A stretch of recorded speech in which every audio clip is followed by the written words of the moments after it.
Hello and welcome to the Good Sewer level. Today we're going to be looking at Dark Forces, a Star Wars game from 1995. This game is sometimes thought of as kind of a Doom clone. Doom came out in, I believe, 93, and I guess for context, Quake and Duke Nukem came out in 96. So this is kind of an in-between game where it's adapting a lot of the ideas of Doom, but taking its kind of own spin on them and pushing them forward in new ways. And the sewer level we're going to be looking at is Anoat City. I'm just going to be playing on easy mode today because I don't think you guys want to see me die a whole bunch. But at this point in the story, this is the third level. And at this point, we've been tracking down this Star Wars Imperial trooper, the Dark Trooper. And we found this prototype weapon. And based on the story here, our partner Jan has helped us track it down to this character who's hiding out in the sewers, deep under the city of Anowit.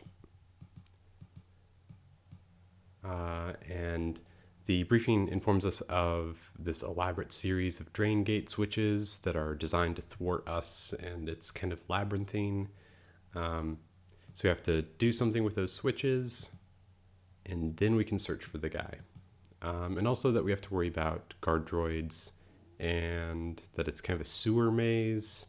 And right now this has like all the signs of like, oh no, this is going to be bad. It's got like water level puzzles, and also it's a maze, and that sounds really bad. But there are some things this level does that I really like. There are other things the level I think could do better. So it's not the perfect sewer level by any means, but there are things about it that I think we can still learn from today. So let's go ahead and start off. We've got our ship that's landed. And like with all of the missions in Star Wars Dark Forces, we start off by our ship, which just gives us a really good kind of starting context. Cool. And we've got this kind of, I don't know if this is a metal material or a concrete, but it's like nice and grungy. The tiling on it's a little bit aggressive. The tiling on this one's not quite as apparent. But definitely starting to give us that kind of nasty feeling. But then we move into the space and we've immediately got this really low beam. Oh, we've got an enemy. So one of the interesting things about this level, and about Dark Forces in general, is that a lot of the enemies are reused from, well, I mean, all of the enemies are reused from the original trilogy of Star Wars films, but they've been reused in kind of weird ways, where, like, if you've seen the original trilogy, that robot that we just fought there, or I guess droid, to use the Star Wars terminology, that's like a scout droid that the Empire uses on Hoth to find the Rebel base. And the idea that the same droid is being used here in a defensive capacity is a little bit weird.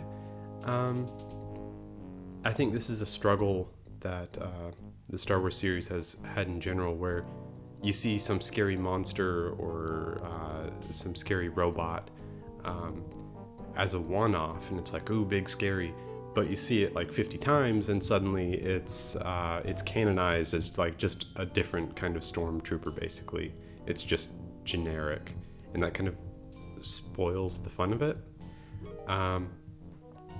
Okay, but getting back to the level design side of things, we've got this really nice low beam here. Like, that's low enough that if I jump, I'm going to hit my head. And passing under that, we get shot at from this guy over here, which draws our attention. And then moving over here, we get another one, which draws us further, and we see all these goodies. If we continue, we can then loop back here. We've got another little droid. And this is a moving platform, which is pretty apparent as I'm moving on it. But now it feels like we're getting underground. It's kind of dark in here. We do have some night vision goggles, but that kind of flattens everything out and it applies this green tone to it, so I'm going to try and keep that to a minimum. the interesting thing here is like, oh, okay, so this is another one of those droids. This is in A New Hope. That's the droid that gets used in like the torture chamber to extract the information with a truth serum or something from Princess Leia. And again, the idea that this kind of one-off Death Star droid is being used all over the place is kind of, it makes it trivial in a way. But the thing I was going to say about this space is that even though Dark Forces is a fairly abstract game due to the fidelity limitations, there are ways that the level designers were still able to shape brushes, or I guess sectors in this case, to convey certain ideas. Like this looks like a display case. Like we've got this elevated platform that looks kind of like a table. It's got this backing behind it. It's got this series of pin lights that are illuminating what was on here. It's like, okay, this is a store where Mark Rebus, or whoever the character is that we're chasing after, I don't really care too much, but this is where he sells his goods that he produces. And this also gives us this moment where we see our first glimpse of the sewers, this nasty, flowing brown material. And we're definitely going to be able to get over there because we see all of these pickups to return to later. Cool, but for now, that is just a dead end. Oh.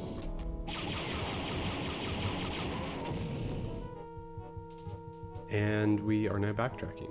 But consider, like, if we'd gone through this and there hadn't been an enemy on our right, I might have just kept going forward, and then like maybe I would have seen an enemy down here and I would have kept going forward for them.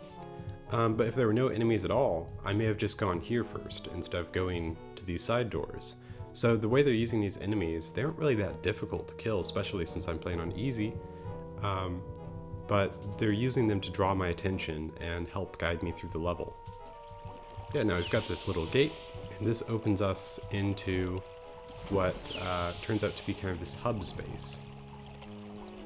Oh, and I forgot to mention at this point that so far, because this is only our third level in the game, we have just a blaster pistol. We can punch things if for some reason we really want to. And we've got the Imperial repeater. That's all we have at this point. Star Wars Dark Forces, especially compared to Doom, doesn't have a great variety of weapons. Most of the weapons are kind of variants of the same playstyle, where it's a fast-moving projectile. It just depends on how many projectiles. It's a little bit closer to like what Wolfenstein 3D did with its weapon progression. But yeah, this space is really interesting to me.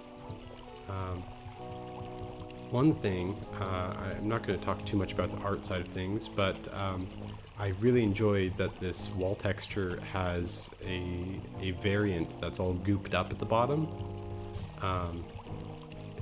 Like if you compare it to the one that's over here, where it's not gooped up at the bottom, and then compare it to over here, it just really helps sell this, that a lot of this brown sludge has been flowing through the level and built up over time. Cool, so I just picked up a battery cell and picked up some infrared goggles in case I didn't have them from previous missions, which is kind of a nice way for the level to say, hey, this is going to be important. But now at this point, like if I'm trying to find my way forward, all these little gates off to the side are closed. And what we get is this device in the middle. And this might be a little bit hard to miss. It could be a little more visually distinct, I think. But probably if I hadn't been so preoccupied with looking at these other things, it's kind of the first thing you see as you go into the space. But if we interact with it, it lights up.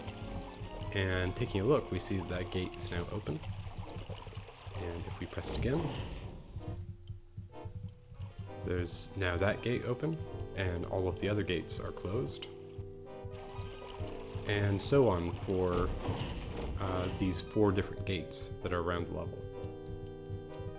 So I think for starters, let's go with this one.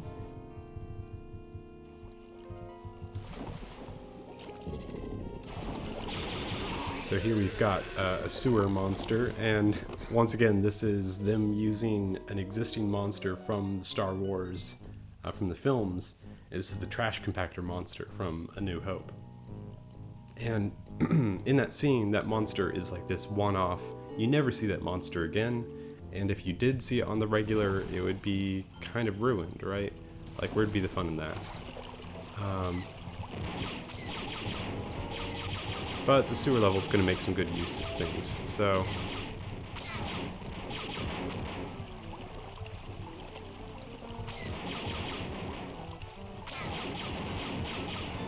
Not sure if that microphone picked it up. I've got some rumbly stomach sounds. Alright.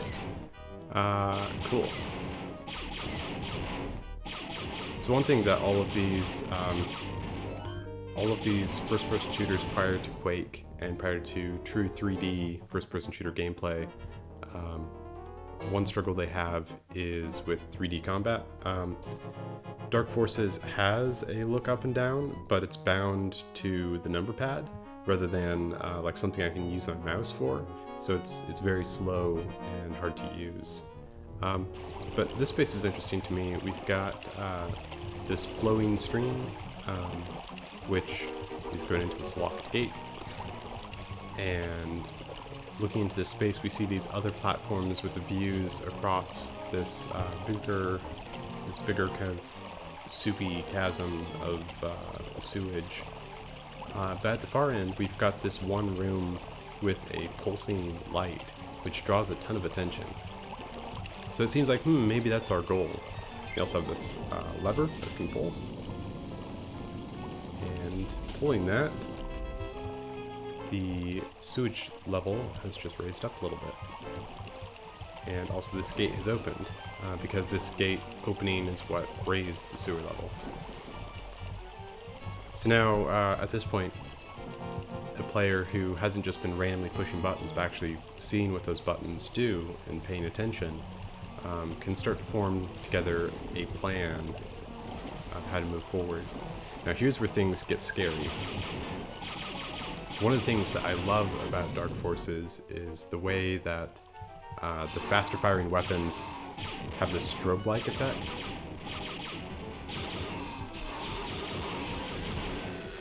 And like the sound design here with these monsters is just incredible. Now I could put on my goggles, like I said, and that kind of flattens everything out and makes it a little bit boring, so I'm going to avoid that.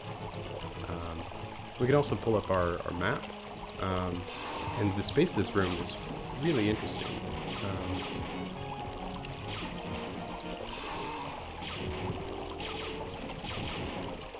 We basically have all the sewages flowing in one direction.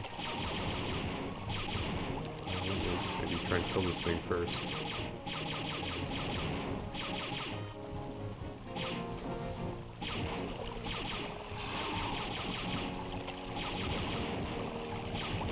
Well, I'm not sure I'm going to be able to kill it, but all of the sewage is flowing in one direction, which already helps me orient in this dark space. And also, all of the lights are around these grates where the sewage is flowing to, which also helps me orient how I am in the space. And also because there's kind of this large dominant structure of this kind of triangle shape, and it all points in toward this central door, which has this lighting around its edges. It's not too hard to actually navigate the space. So it's... so I really like this room here. The way that the water plane down there is bouncing up and down a little bit. Okay, so here I am going to need to put on my goggles. Yeah, so now we're on kind of a roller coaster ride, going through the sewers. And if we don't have our goggles on, it's just pitch dark. Again, you can shoot to get some lighting effects, but that's a little bit wasteful. Here we've got yet another of this kind of goofy enemy design, where it's using the target practicing droid from, again, A New Hope. We'll probably see him later. But as we're moving through this water slide section the first time, oh jeez, those guys are scary. As we're moving through this water slide, basically the first time, we catch a couple glimpses of side paths that we are moving too fast to probably respawn to.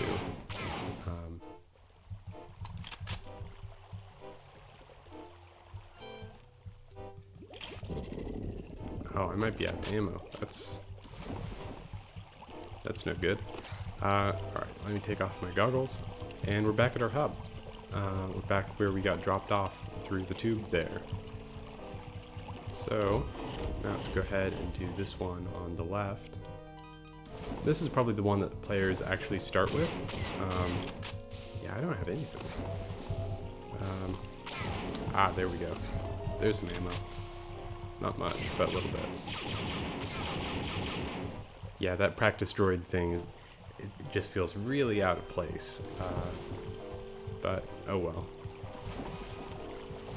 I imagine that, I don't know what the development of the game looked like, but I imagine that this is a case where probably the team making the game wanted to have a wider range of characters, or wanted to be able to create their own new characters to fill in these roles, but probably strict IP protection from Lucasfilm meant they had to stick to things that were already in the film and not create anything new. I imagine that is probably what happened. Alternatively, maybe the developers were just like such big fans of the film that the idea of deviating from it, like it made more sense to reuse these things from the film than to deviate. I don't know. Cool, so we're back at this kind of atrium. It's not really an atrium because the sky's not opened up, but this kind of big central vat, and we realize that we are at one of these other platforms that we saw from this view. And likewise, if this is where we'd gone the first time, one of the first things we would have seen entering the room here, I guess would have been this spot here, is the strobing light of what is our eventual destination. And then we would have taken in the enemies and also these other platforms and this kind of mysterious open hole down there. So now if we pull the lever, that opens up another grate, and the sewage level raises a little bit higher. We also have this room off the side. It's kind of a dead-end pocket, but it's a really good spot just to tuck a bunch of supplies. At this point, if we want to get back to the hub, we have already gone downstream, so we kind of have to commit and see where this trail of sludge will take us. One thing that I like about this, there's not actual swimming mechanics, like I can't go beneath the surface of fluids in Dark Forces. Basically what's happening is it's like a solid sector, but like the normal sector rules are that I've got normal ground physics, and I can jump, and I've got like kind of tile sound effects. But here, it does like a camera offset where it makes it feel like I'm waist deep. Probably like this is just as solid as that ground I was on, but because of the camera offset, it makes it feel like it's like this kind of semi-solid thing that I'm floating in. And it also has different sound effects, and jump behaves, I think, a little bit differently. It's hard to tell. But yeah, what I like about that is you get kind of the best of swimming without the nasty parts of swimming. Like, you don't have to actually go beneath the surface. Alright, so now we've got another one of these dark maze sections. I'm out of ammo again. But we did, at the end of that last section, get thermal detonators, which are frag grenades, basically. And I guess if they land in water, they do nothing, so I'm in trouble again. But this section is very, very maze-like. I might just leave this map open. Let's see.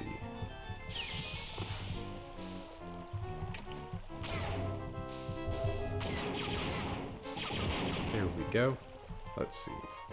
So I think this might be our way out, and I want to explore the maze area just a little bit more first. So let me put on my goggles so I can actually see where I'm going.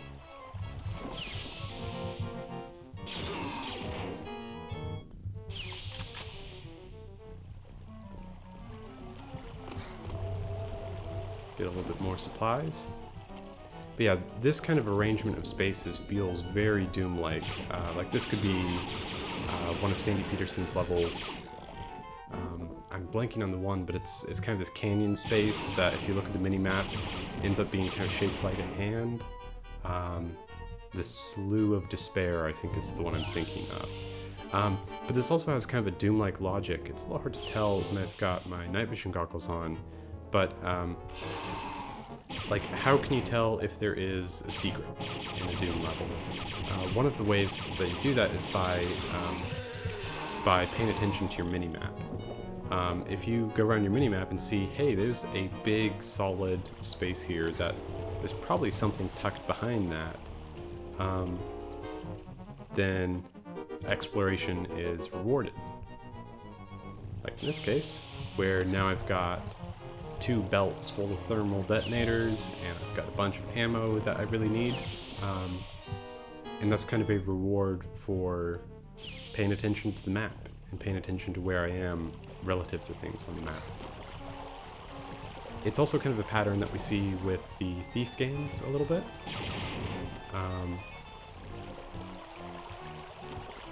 Although with those, the demand for us to pay attention to the map is pushed a little bit more into the actual gameplay and not just in secrets.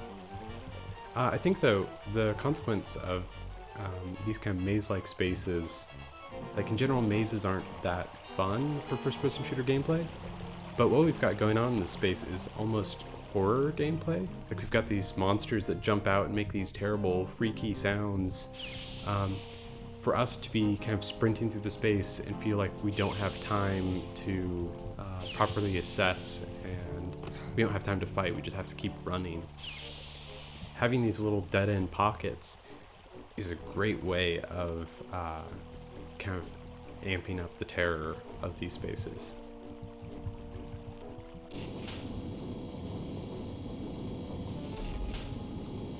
Alright. Now here's a thing I really like about this level. We've been underground for so long, it feels like, that it's easy for us to kind of forget where we came from, what we were doing, what even the bigger context of the mission is.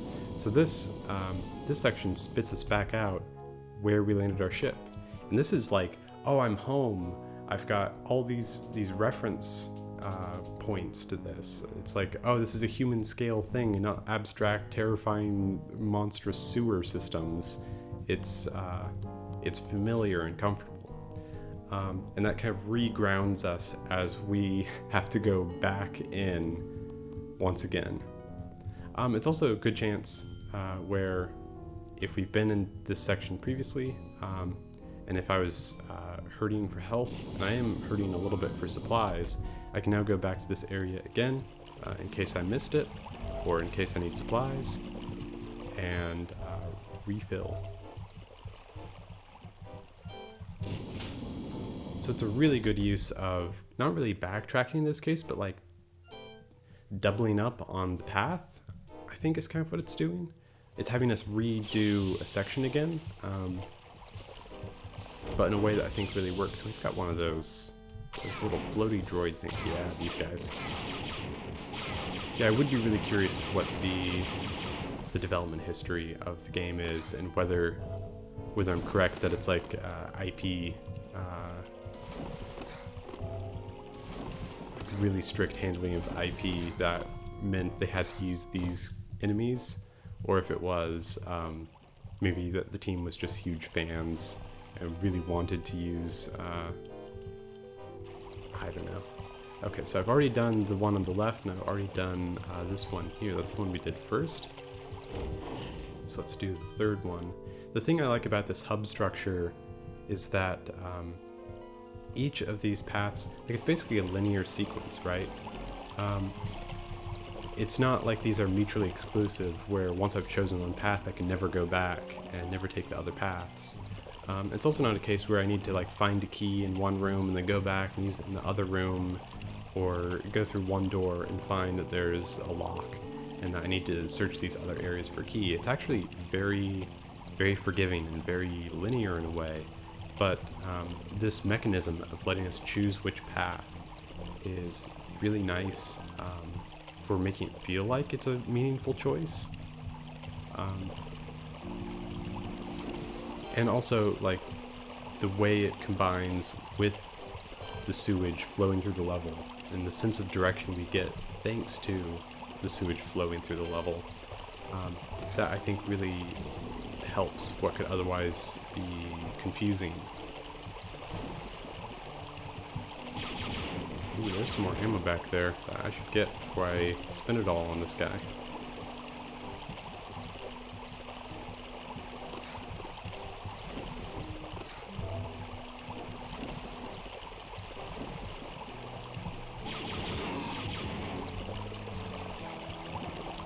I guess what I mean to say is that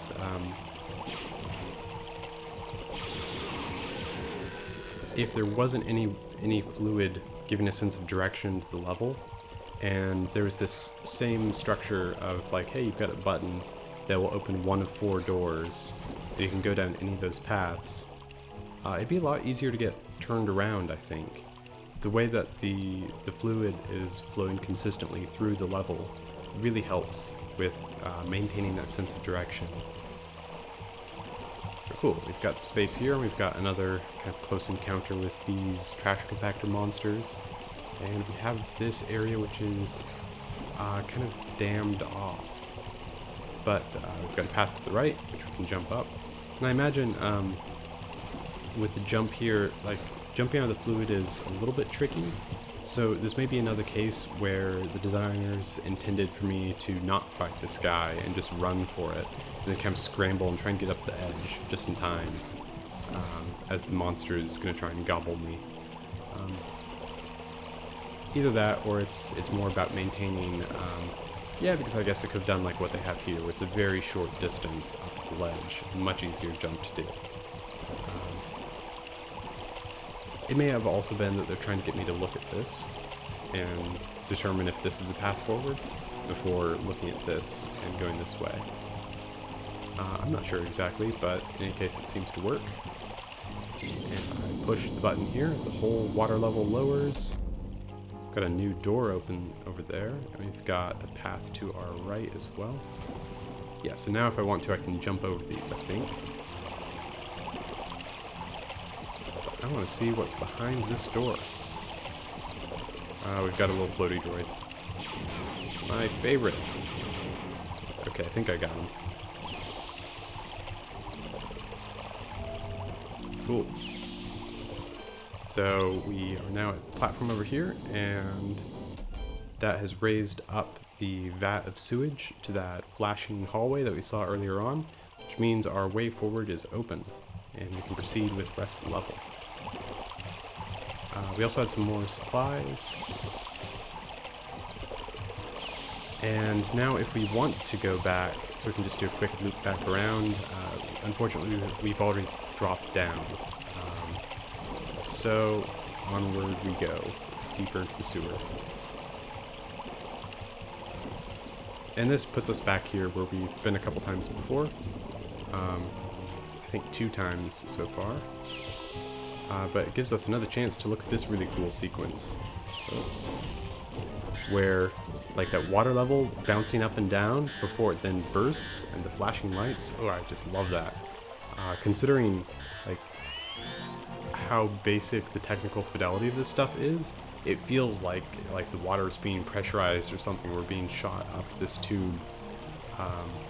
It feels like a sequence from Willy Wonka and the Chocolate Factory, right? We're in the chocolate tube. Whoa. Okay. So yeah, last time we were in this this kind of water slide section, I mentioned that there are these paths that branch off to the side that our first time through we're probably moving too fast to actually be able to make those choices in time, and only realize after the fact, or as we're consulting our auto map, that there were even choices for us to make. But now that we're passing through a second time, we get another chance to take those paths and see where they go. Yeah, so here's another one of those branches. And I think we might have, yeah, you got a monster in here. Cool, but it spits us back out here at our hub. And at this point, we only have one more door to go. This door is kind of a weird one in that, let's go ahead and do it just for completion's sake. Yes, this gives us a look back on the kind of store or shop or whatever this is that we saw earlier. And it's not quite as big of a reassurance and a return as when we saw our spaceship at the start, but it's still a reminder of where we've come from, or if somehow we've missed this area twice, it's a way of letting us know that those supplies are there if we need them. And now at this point, I think, I'm not sure if I want to do this. Let me, oh, wrong button there. Put on my goggles. So I think what happens here is it's just going to dump us back in the same area that we've already been to. Let's go ahead and just do it. Yes, this drops us back into this room for a third time, which at this point I think doesn't quite work as well, especially if you've played the map a couple times. Like maybe the first time, if you've been running through this and really trying to avoid those monsters, maybe that room works. Playing it 3 separate times, maybe this water slide sequence also works, playing it 3 times. But if you've played the map already, it stops being so replayable, especially if you kill the monsters, right? Like that. One option they could have gone with, I guess, is maybe respawn the monsters or open up new doors to change that space or something like that. In any case, it's a pretty short loop back around. And it also adds to kind of the maze-like feeling of the space. Like this is supposed to be kind of maze-like. But at this point, I think we are now good to go forward.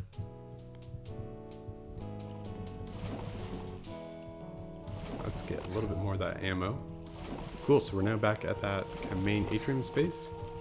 I keep calling it an atrium even though there's not an open ceiling. This kind of big vat, I guess. And now we're in the strobing hallway that we saw earlier on.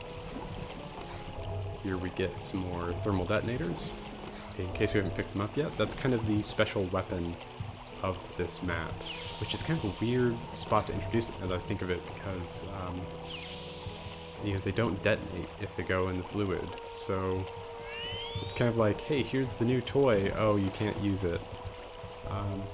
Maybe that's interesting because it makes it more meaningful when you do get to use it in the next mission. Anyhow. So this room that we're in is just kind of a pocket off to the side. I think there's kind of a belief in the level design community that dead ends are a bad thing. To briefly interrupt that thought, my goggles just went off because I ran out of battery power. The goggles have limited battery, which is kind of a horrifying thing. Like if you imagine I was in those tunnels earlier and there were monsters and my goggles ran out of battery while I was in those tunnels, that would have been extra terrifying, right? But yeah, this kind of space to the side, I think a lot of modern level designs, like, ooh, dead ends, they're bad. And sometimes they are, but you tuck some supplies back there, and these kind of spaces, I think, can work. They can feel like a way of the players making their choices as they move through the level, and the player is exploring. Cool, and we also get this room off to the side with these really sharp lights cutting through here, which is kind of fun. Ooh, and here we get an extra life. We also get a glimpse into this next space, but I don't think we want to jump down there quite yet. Actually, let's go ahead and do that. I like that in this space, like it's been pretty dark in the sewers at this point, and now we've got this really bright section, which creates kind of a big feeling difference of where we've been before. Even though it's like same textures and same enemies, like seeing that this creature in a very bright environment feels very different. Also, I believe one of these waterfalls, I forget which, one of them's got something hidden behind it. One of them here. No, maybe I'm misremembering. In any case, there is this button here I can push, or in that room where I was at previously.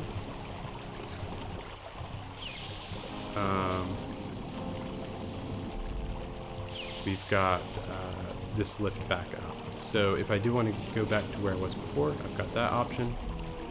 Or if I want to just go forward, that's an option as well. So we get basically from these two different views, we get a good sense of what exactly we're moving forward on. Yeah, what that button does, this is kind of interesting. What that button does is raise the platform I'm standing on, but because my entire view is obstructed by this thing, it almost looks like the shape in front of me is lowering. But then once I get up here, it's like, wait a second, it didn't lower. What happened? Which is kind of a strange perception trick that I don't think was intended. But it's also fun to imagine how you could use that intentionally. So yeah, we've got a little bit of platforming. Platforming in this era of first-person shooters isn't great. Basically, the jump on our left is just kind of standard walk speed jump, and the jump on the right is if we want to be fancy and do a sprint speed jump. If I do a sprint speed jump on the left, I'm going to overshoot. For the first jump, I mean. For the second jump, I think I need to sprint speed. And the controls are just slippery enough that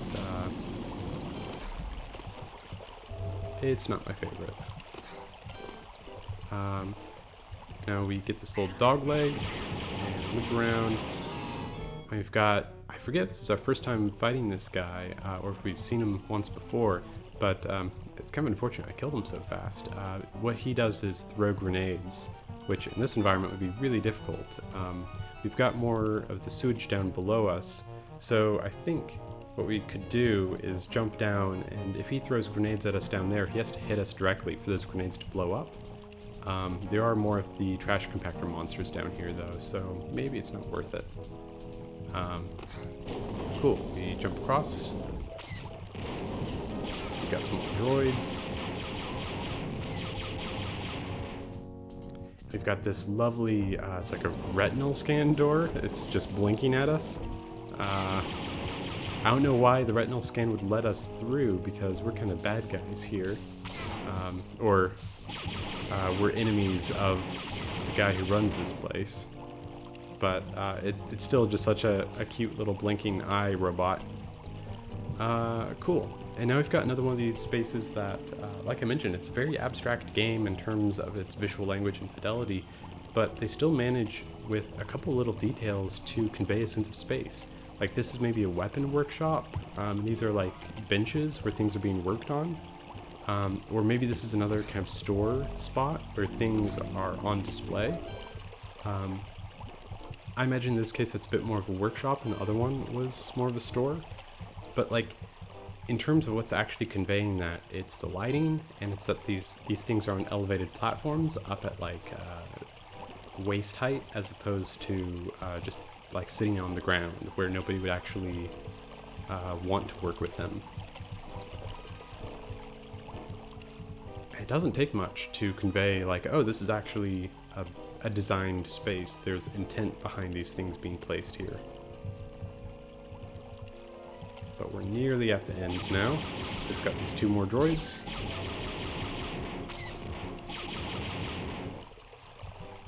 And this is the guy we've been after. So now we just walk up to him. He's got this nasty grin on his face and these weird goggles. And yeah, we can just hit escape to end the mission. Yeah, and that's Anoat City, which I think is a pretty good sewer level. I think there are a couple weird things about it that make it maybe not as good as like the Mirror's Edge level that we looked at last time, or as good as the Dishonored level. But I think the things that work with this level.